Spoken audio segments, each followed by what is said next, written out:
মানে যত কিছু হোক বিএনপি কে আনা যাবে না, কারণ হাসিনা তার বাপের প্রতিশোধ নিতে গিয়া সাধারণ জনগণ ভুক্তভোগী হয়েছে।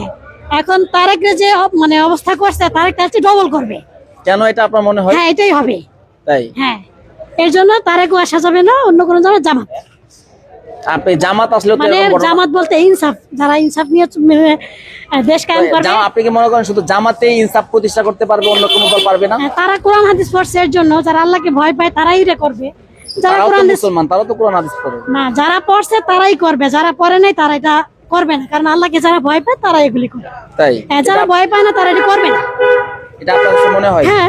আপনি কতটুকু আশাবাদী বাংলাদেশে জামাত সরকার গঠন করার ব্যাপারে? আশাবাদী, বাকিটা আল্লাহ পাক ভালো জানে। তাই? আশাবাদী তো পুরাটাই, বাকিটা আল্লাহর কাছে। ঢাকার 13 আসনে এখন পর্যন্ত কে এগিয়ে আছে? বিএনপি জোট থেকে যিনি আসছেন তিনি, নাকি ইসলামিক জোট থেকে যিনি আসছেন তিনি? আসলে ভাই, আমরা তো ঘরে থাকি, বাইরের বিষয়টা তেমন একটা জানি না। হ্যাঁ, তারপর ধারণা হিসাবে আমি মনে করি যে যদি মানে এই জামাত ইসলামটাই যদি আসে বা ইসলামিক শাসনতন্ত্র যদি আসে, তাইলে এটাই মনে ভালো হবে। মামুনুল হকের নাম শুনছেন? ওনার ছেলে, মানে ওনার মাদ্রাসা আমার ছেলে লেখাপড়া করছে, তাই? নাকি ভালো করেই চিনি। থ্যাংক ইউ, আসসালামু আলাইকুম।